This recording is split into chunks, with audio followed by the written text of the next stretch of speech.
What's going on, guys? Welcome to Everything Always. My name's Michael Roman, aka Allfires. Now, I think back to the times of Avengers Endgame and Avengers Infinity War, back when the industry insiders were just getting established, and yeah, we had Roger Wardell on Twitter, the same way we have My Time to Shine Hello Now, but really our first glimpse at any of those films came via the toys, which led to a saying here at the channel for a while that it's always the toys that seem to spoil things first. To see yesterday Marvel officially releasing some of the new Thor Love and Thunder toys, and in this case it not only beat the film, but the first trailer to major reveals, and while not always 100% accurate, when they are, can be absolute bombshells. In today's case, we've got a brand new toy set from Doctor Strange in the Multiverse of Madness. I'm going to break down where this came from, why it hasn't been officially released yet, so issue a spoiler warning, and then tell you what was included as proof that Tobey Maguire is showing up in this next Doctor Strange film. We're breaking it all down, but first, if you could consider hitting the subscribe button. I do daily Marvel content at the channel, and that's all I do. We're also giving away PlayStations every 20,000 subscribers all the way up to 1 million.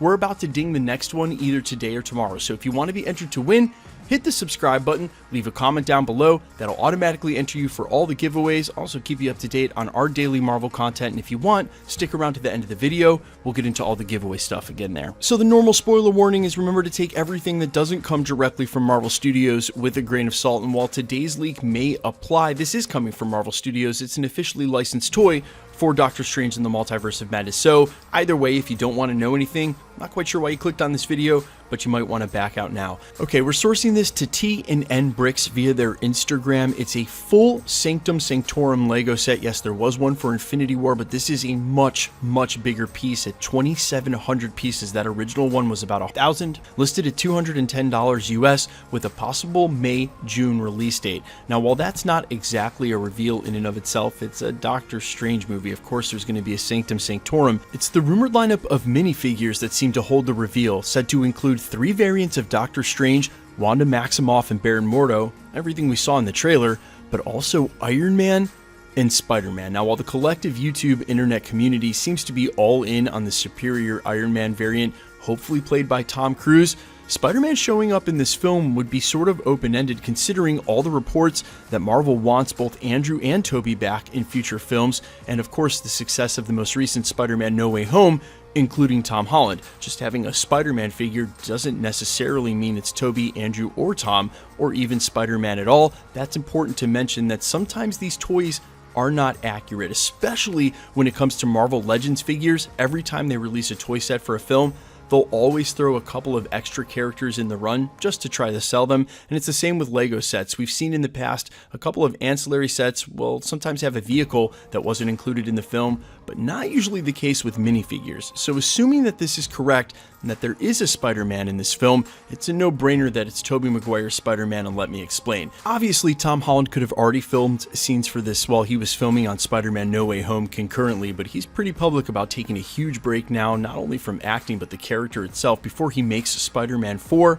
and the fact that Sam Raimi directed the original Spider-Man trilogy, and that we got Tobey Maguire back on the silver screen in this close a proximity to when he's directing his next Marvel movie, well, it only makes sense, especially considering as well that the 2 variants mentioned here are Iron Man and Spider-Man, and it's definitely not going to be the Iron Man that we know from the MCU and Robert Downey Jr. We recently heard from the Spider-Man No Way Home writers that that's a basic non-starter over at the Marvel building, and what they meant by that specifically, non-starter, means you don't even make it to the race. That is not an idea Marvel's willing to hear. It sort of sounds like RDJ is out for good now, and that's not only to be expected, but means that if there is an Iron Man in this Multiverse of Madness Sanctum Sanctorum set, it's going to be a variant of Iron Man. The same way there's a Spider-Man that's going to be a variant of Spider-Man. And again, with the proximity of Sam Raimi directing a Marvel film and his original Spider-Man and Tobey Maguire making it back onto the silver screen in the film before it, this may be the best and or last opportunity to pair them again for the character, and with that proximity and a chance to do so, leaving the multiverse wide open in a film just after you've introduced Tobey Maguire's Spider-Man, it's almost hard for me to see how Marvel wouldn't go to that well and cash in on it one more time. And speaking of going to the well and cashing in my opinion, this is sort of necessary to set up the stakes and the power level of Wanda. Let me explain. You can't have her kill off a ton of current heroes in the MCU, then we wouldn't have them going forward. And with the deaths and losses we've already had in the end of the Infinity Saga and the beginning of Marvel Phase 4, there aren't a ton of characters to kill off. Not only do they get to recanonize the entirety of all the Marvel cinema that's come before the MCU, bring it all under their wing, you basically have a ton of expensive cannon fodder. Yes, that is exactly what I am saying. You bring back the Tobey Maguires, the Professor X's, anybody who isn't going to go on in the future of the MCU holding that role, and then you can kill them off with some great consequence in the film and some real stakes for this, but not going forward. It doesn't make us lose our Professor X for the rest of the MCU, the same way if she tears apart Tobey Maguire's Spider-Man or any of these other returning heroes, we can still have them in the MCU. Yeah, I know infinite variance means that you can just keep replacing characters, but if it's not the one that we followed the whole time, then the same intrinsic buy-in isn't there. I noticed with Loki, even though he wasn't our Loki, it wasn't the Loki we watched during the Infinity Saga, we all bought into that TV show as if it was. But when you change the face alongside what's going on with the character, i.e. Tom Cruise Iron Man, I just don't think the feeling for that character is going to be the same. And so when we lose, say, Tobey Maguire, Spider-Man, or say Patrick Stewart, Professor X, we love those characters. The stakes are there. In the film, Wanda killing them would be of huge consequence and or meaning and feeling for us, but doesn't ruin the MCU going forward because we're going to have our own variants of those characters. Yeah, I don't have all the answers and I have no idea how this film is going to end.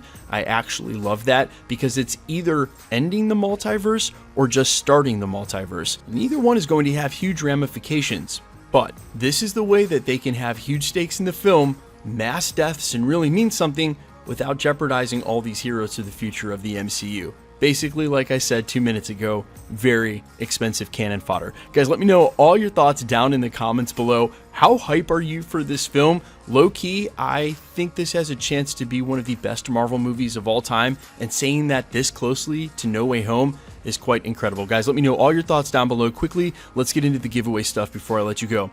All right, we are going to ding the 940,000 subscriber mark for the next PlayStation giveaway either today or tomorrow. I will announce that winner at the end of videos. For the record, all you have to do to be entered to win, subscribe, be a subscriber, and comment on the video. The more videos you comment on, the better chance you have of winning because it's truly random. To address the bots that have been spamming the comment section, this is what happens when you do a lot of giveaways. I've been working with YouTube to resolve this, and we have tackled it for the most part, but they've gotten creative. If you see a weird message with my photo and the account is either WhatsApp or Signal app me, and it says something like "you're the champion," "you're the man of the hour," PlayStation 5, that's because we've blocked most of their commenting power. They've got to get real creative with the language to sort of circumvent it. If it looks fishy, it is. Just report or flag that account. All official announcements come at the end of videos, the same way I'm doing here. Guys, thanks so much for checking out the channel. You can find me on Instagram and Twitter at IamFires. You can also follow me on Spotify, YouTube, Amazon, Apple, with original music like you're hearing in the background of this video. And while I sincerely appreciate you checking that out, thanks for checking this channel out. Stick around, we'll be posting again real soon.